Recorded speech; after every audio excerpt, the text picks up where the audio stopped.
Hello, hello.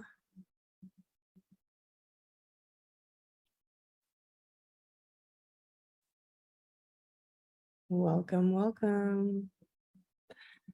Signing on here a little bit early so people can join.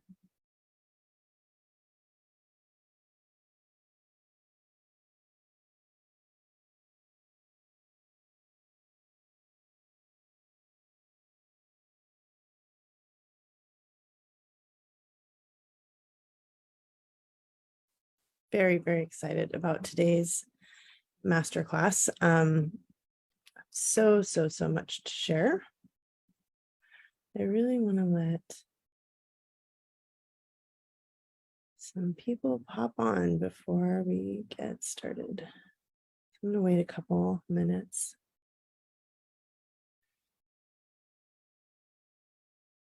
If you're here, say hello. Saw a couple of shares in the group already, which were really incredible.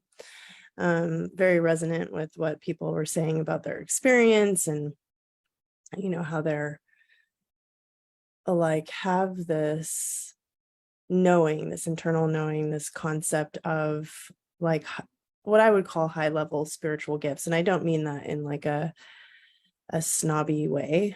I just mean it more as like they are high level spiritual gifts. They're yours and we all have them and they're all unique and different, you know? And attempting to kind of ground that and discover how we use that in our lives and how it becomes an asset for us and what we're creating is there's like such a drive, such a relentless drive for that. I do believe that our soul leads us in the directions and the places that we need to go to unlock different awarenesses and comprehensions when it comes to those topics. Hello.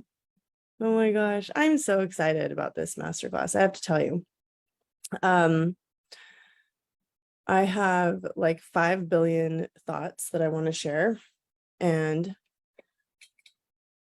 I'm just going to roll with it because I realize that we are going to be here for 90 minutes and I want to set aside some time to answer questions towards the end. And just so you know, for like the housekeeping stuff, this live will stay in this group. So you can revisit it. I'm going to put it inside of guides and I'm going to keep the group kind of open for a week for conversation. And so that means that like I'll be in here commenting, etc., answering questions, sharing thoughts after the integration period of the class. But then, you know, after that, I'm going to be doing other deep data master classes. So I want to first talk to you about what deep data is. All right. So deep data is a series of short, when I say short, I mean like 90-minute master classes that I'm going to be sharing on different topics that are inspiring and alive for me. So deep data is the way that I allow myself to create without a lot of structure. And part of that desire in me was, I would say, birthed as the result of working for a couple of years, launching a lot of different programs, offering a lot of different content, and really struggling to find like my own groove with the information that comes to me, and then the structure of larger conceptual things that I want to teach, and then also like how I really love to lead live group journeys. So, you know, live group journeys are for me like periods of time where I'm in actual discovery of a specific intention with a group of people who are coming along with me. And I love to teach those. I love to host those because the energy that ends up coming or the people that show up are like part of that journey. And so I feel the same about deep data, just on a much smaller scale than the group journeys that I lead. So thanks for saying hi. So happy you're here. All right, so let's get started. I want to talk about the context for this masterclass. Okay, so today we're going to be talking about threading, and threading has two main topics inside of that: multidimensional thinking and heart intuition. And the reason why those two things are connected is because threading, or my definition of threading, as I see it, is the connections that our higher intelligence, or our mind, or the parts of us that are all knowing, biologically also, are actively doing in our mental systems, our thinking systems, our energetic systems, our living systems. And those things are happening in the mind and the heart. Okay. And so in the mind and the heart, we have the ability to access this cohesion. So the cohesion happens when we are operating with the mind and the heart and experiencing like the highest source of knowledge available to us and its limitless capacity. And I want to talk about why I felt inspired to teach this in the first place, why this is important. So we're moving into this phase in reality where exponential creation is at our fingertips, especially with the birth of like artificial intelligence. And what I started to think about, and I've been thinking about this for a while now, but it just became so apparent to me. It's like, it's extremely exciting that technology is growing in its expression, and that it can assist us in many ways, and it can actually like think really fast and analyze data on like incomprehensible levels, right, that we have access to. But at the same time, because of its capacity to emulate reality, we're going to be in a position very soon where we're going to need to know inside of ourselves in a very grounded, very visceral, very masterful way, what is truth and what is not truth. And that was one of the main sort of inspirations that came to me. I thought, we are really at the point where we're going to have to understand how to read energy and not believe everything that our eyes see. I mean, we're talking about like deep fakes, articles that are written by AI just based off of a little bit of inspiration, programs, books. I was watching something about this last night because, of course, whenever I set on a path to kind of teach something, all the information that needs to come to like inspire me comes. I was watching a news show last night where people were talking about how not only, and they were talking about this phenomena specifically when it comes to politics, not only would someone be able to create a deep fake of maybe like the president saying something that they didn't say, or some, speech or some scandal, but then on top of that, AI could specifically write the fake articles that would back up the source, right? Because nowadays people, when they see something, we do have a little bit of training to start to question it. We're like, well, I don't know if that's true. We've had enough exposure over the past, I would say five or more years, especially as people are like blogging more. I mean, everybody's got their opinion out online.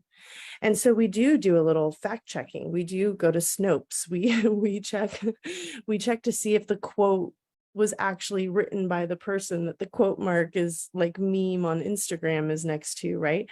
But now AI can produce these things so quickly that they can back up the fake, the deep fake with like the fake legitimate news.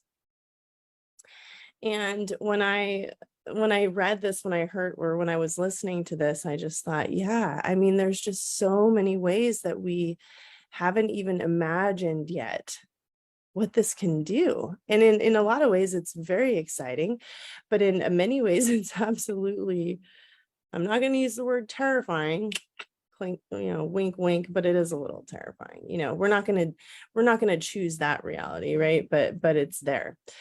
And the other thing that was brought up, which was just wild to me, was like thinking about how teens could use this to, you know, make videos. They brought this up on the show that I was watching, how teens could use this technology to make videos of people that they don't like, maybe doing things that they weren't actually doing, to blast them and, like, you know, bully them and all this stuff. And I was just like, oh my God, this has exponential potential.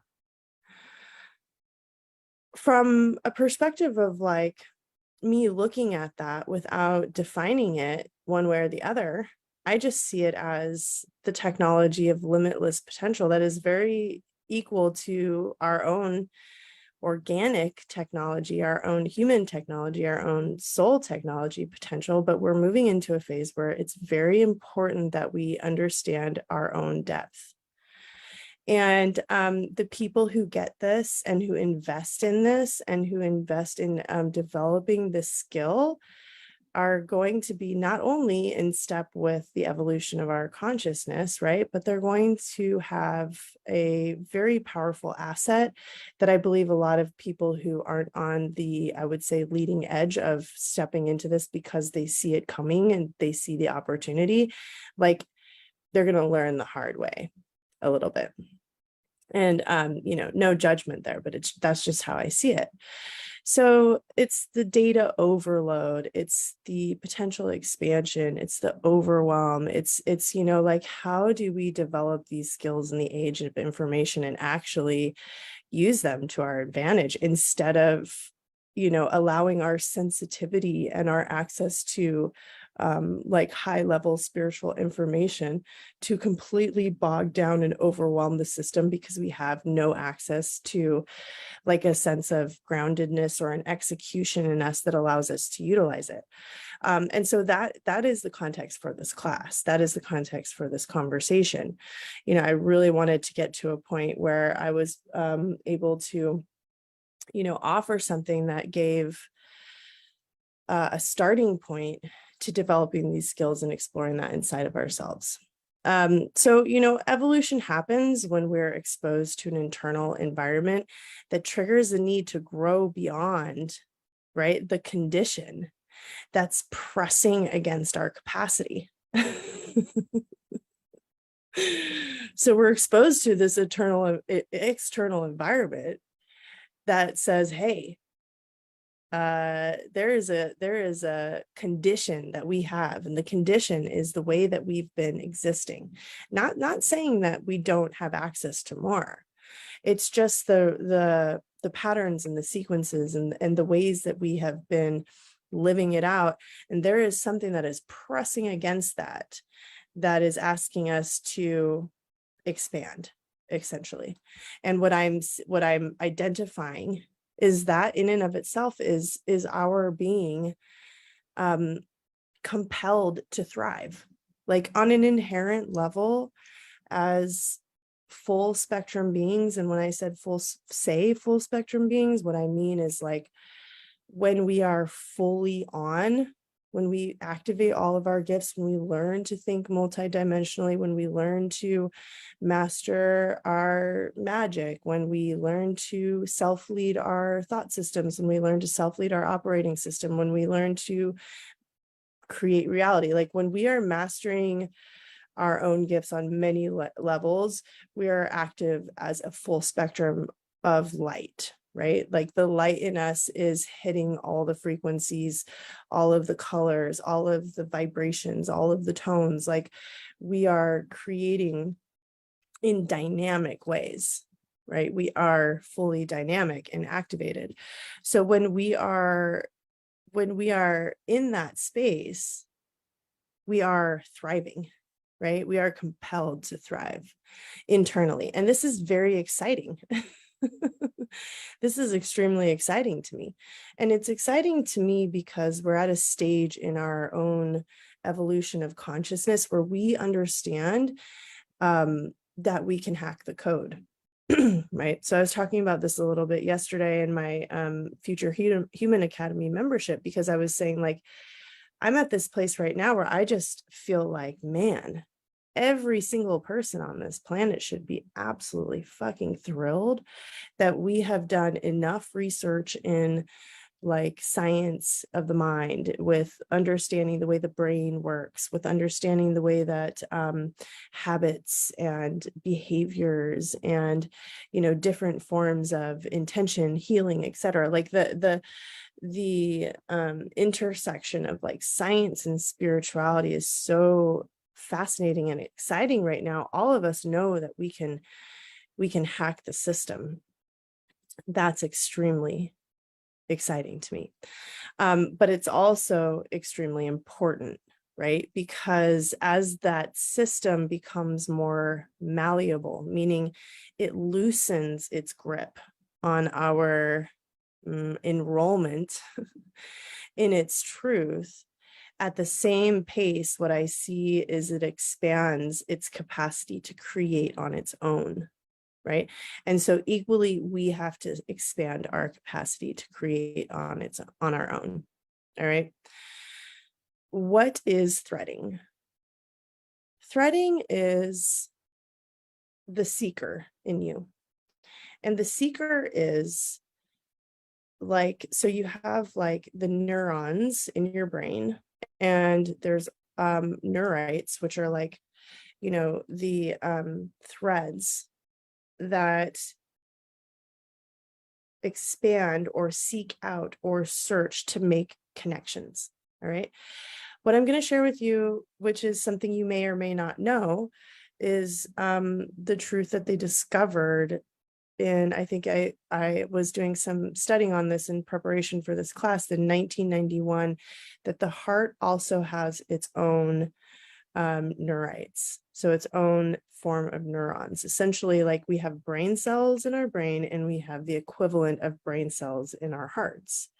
And, you know, I wanted to be able to provide you with some, you know, like a small amount of scientific information, even though I'm not a scientist, but I understand concepts and observation around science in a very easy way. Like it makes a lot of sense to me when I hear these little truths and discoveries, and I'm like, oh, okay, well, that is why the things that I already sense and know make sense to me on a technical level. So what I'm trying to explain is that there is like a seeker of comprehension, right? A seeker of consciousness that is active inside of your mind and inside of your heart, and both are doing the same thing. They are threading.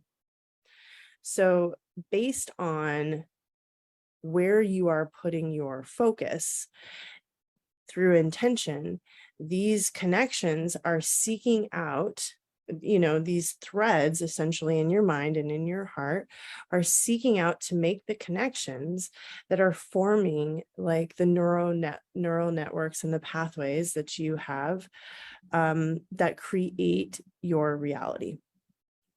Right. So threading really is about understanding on a multidimensional level that you can think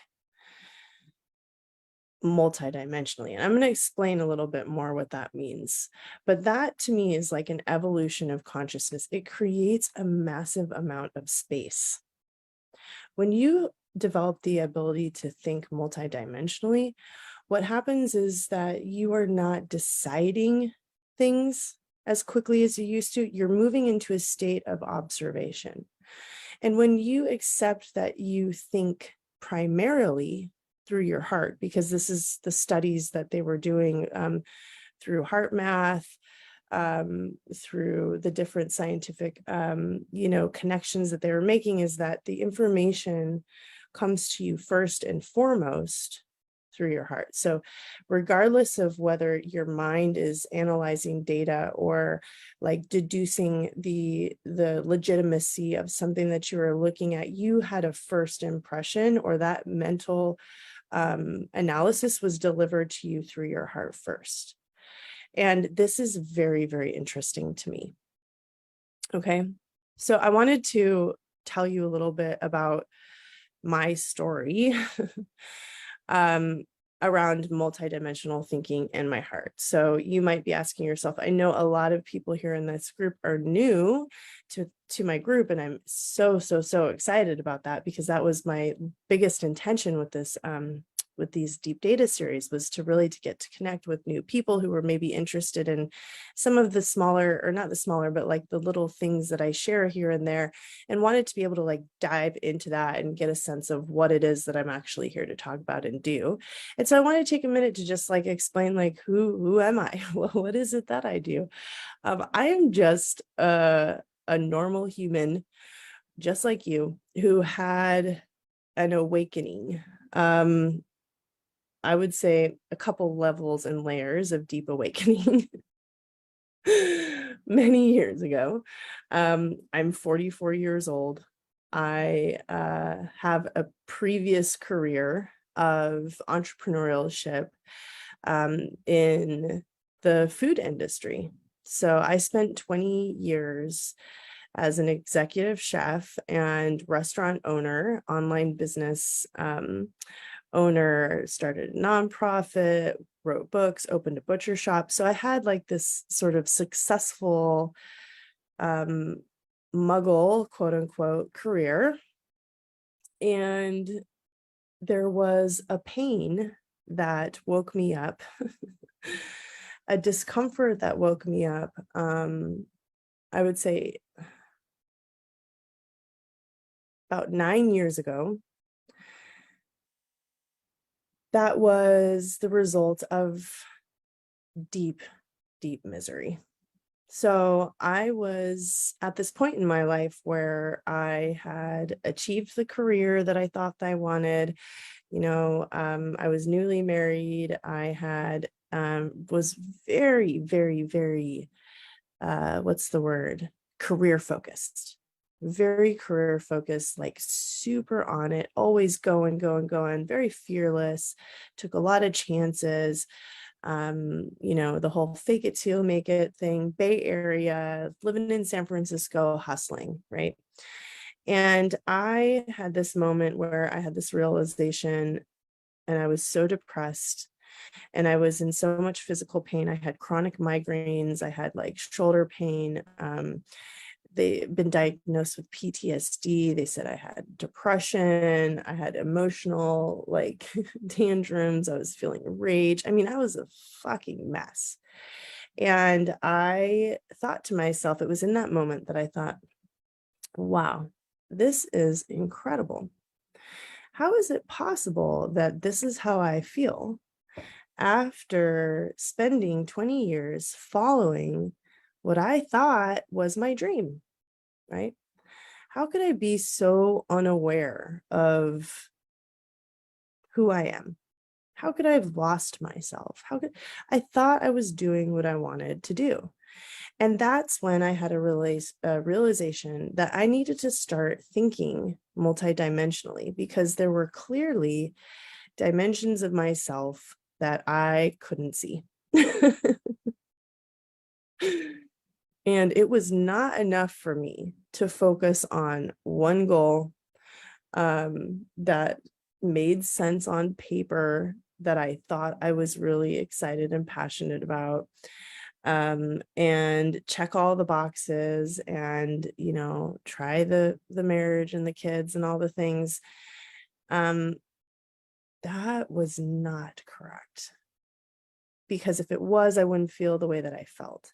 And so that intention, or that very simple decision of having that realization around multidimensional thinking, one, and two, that I needed to believe in something that was more fun, that was a little bit more whimsical, that had potential for transformation and things that I couldn't see. And I defined that as magic.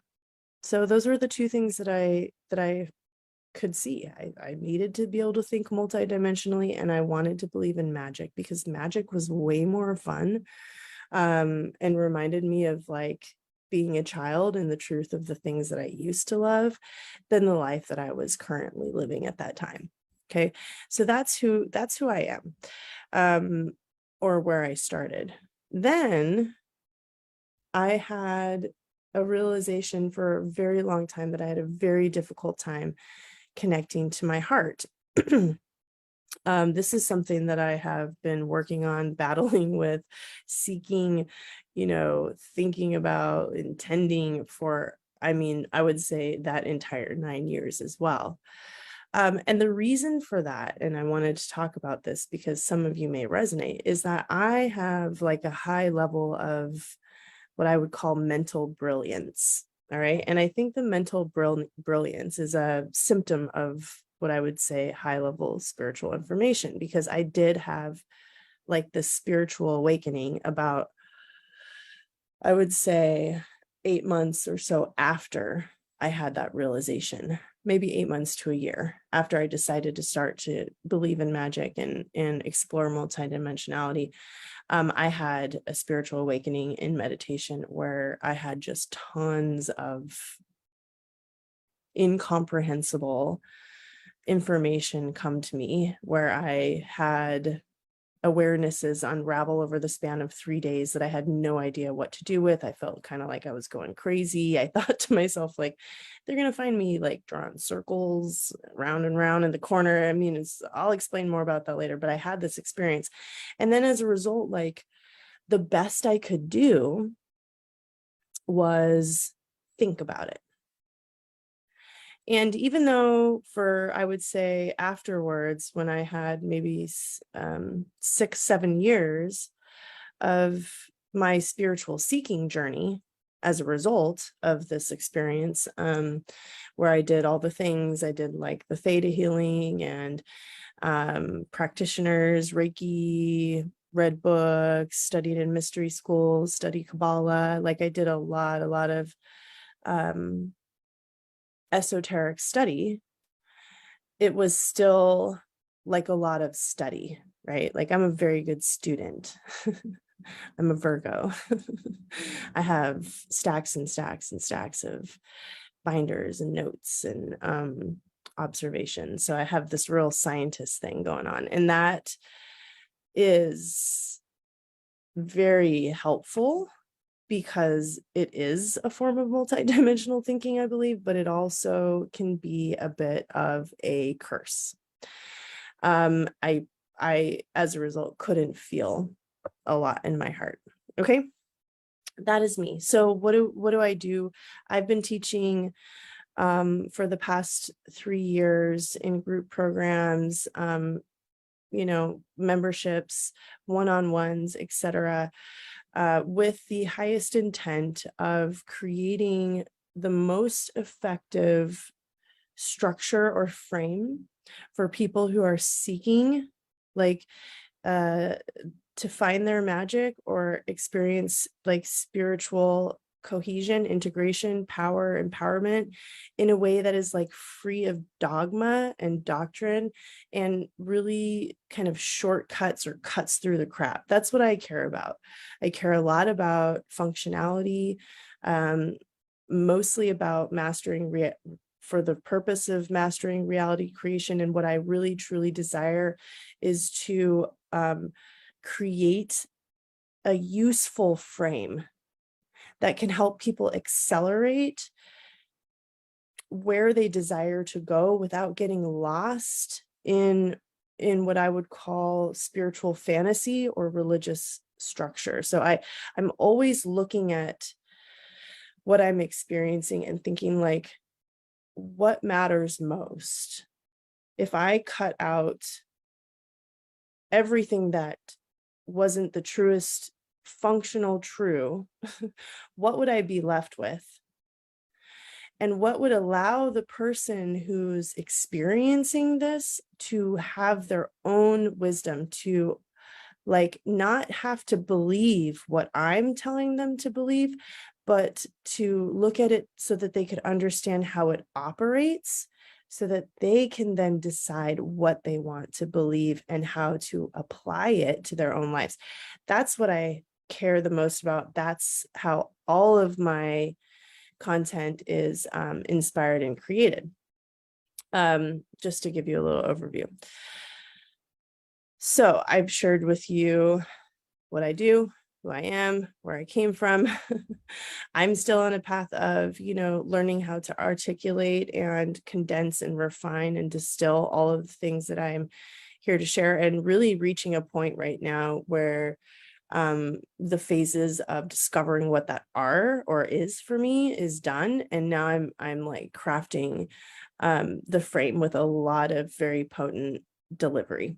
That's what I'm super excited about. And it feels the same to me when I'm talking about the type of stories that I hear from other people who are going through the same type of evolution in it themselves. It's like now we're at the point where the consistency matters, where we've done a lot of the activation and the exploration and the musing and like, you know, the feeling of what we're potentially capable of. And now it's time for us to like pick the things that work for us, stick to them. And if we've done the work, it's going to work. Like we're in the phase of walking it out and getting to the place where the systems that support us are helping us to thrive. And that's extremely, extremely exciting. All right, multidimensional thinking. I'm going to share with you we're going to do two things. We're going to do some thought exercises where I'm going to share with you and give you the opportunity to think in shapes. And this is going to be really cool for you to experience. And then I'm going to share with you what this does for us. What are the different ways, not only just in shapes, that we can learn to think. And then we're going to talk about how the higher mind thinks. We're going to talk about the importance of our will and choice. We're going to talk about how we train the mind, why we make choices, how we make choices. And then I'm going to finish with talking about what heart intuition is and how you can connect to that frequency and work on developing it. So again, remember, like there's two pillars here.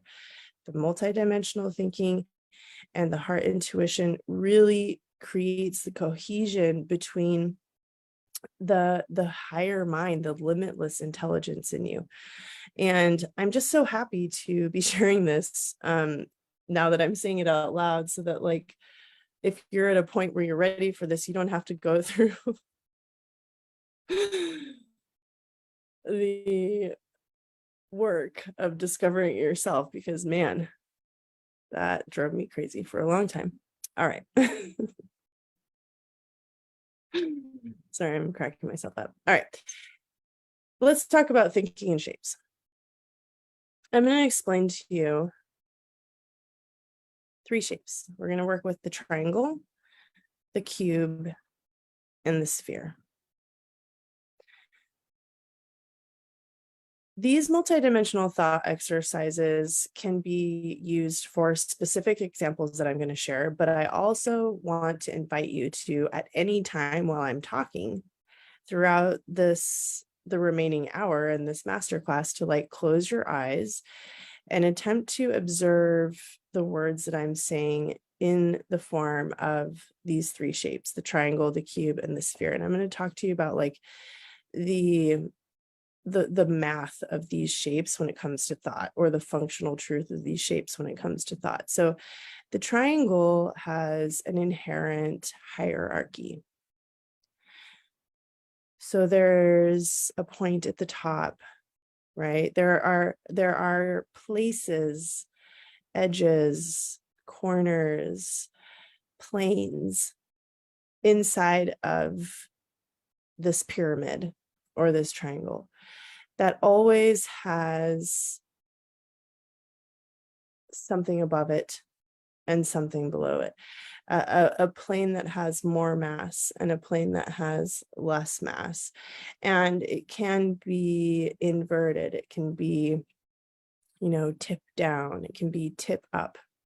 So there is a natural mathematical truth to the shape of the triangle that is active in a lot of different forms of reality. We look at, and I've shared this in many of my programs, the divine triangle, like the 0, the 1, the you that has been created, the mother, the father, the child, the even the victim triangle, right? In the inverted shape, we look at food pyramids, you know, nature, hierarchies in nature, right? So this is this is really a true shape of reality. And when people are talking about different concepts of self, or perhaps maybe complaining about how they don't have access to the same amount of power,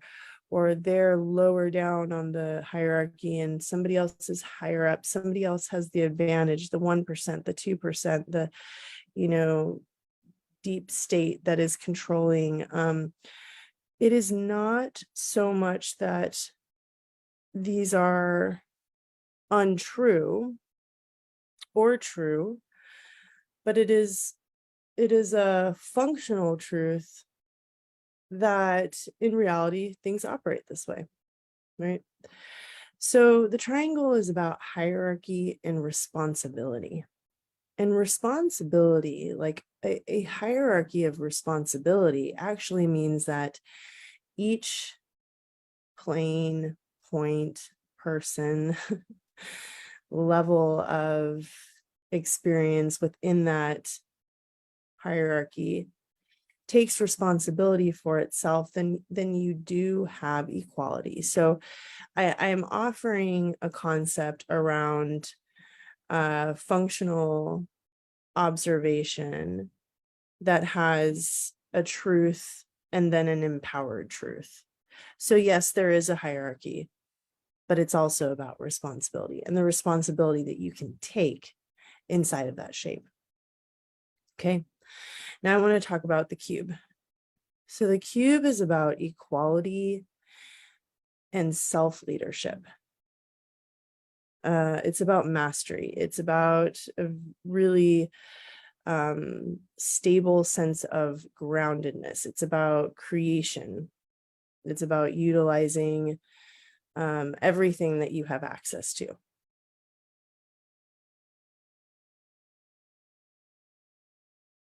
The sphere, or the circle, it's about wholeness,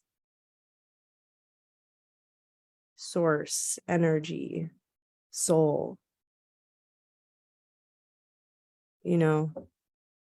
cycle of life, infiniteness, limitlessness, no beginning, no end, right?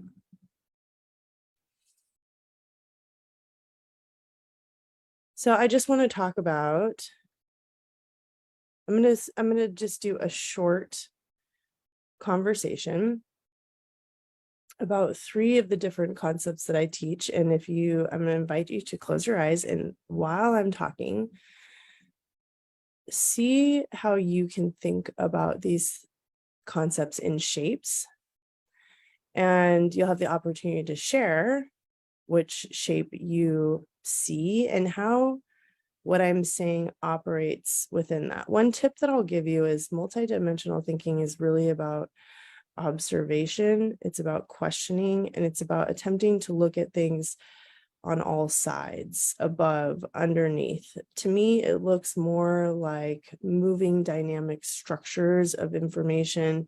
And as I do this, as I watch, I always get like deep hits of like what I would call epiphany level connections with things that are happening in my life, feelings that I've had, what I've observed, in the external, coincidences, confirmation, synchronicities, etc. That's what multidimensional thinking looks like for me. So it's not like the mind is sitting and saying, I know this about this topic. It's unraveling a relationship to a structure on a lot of different levels at the same time. So if that inspires enough in you to just kind of sit with that and see what happens, that would be my best advice to like start to play and train with this type of awareness.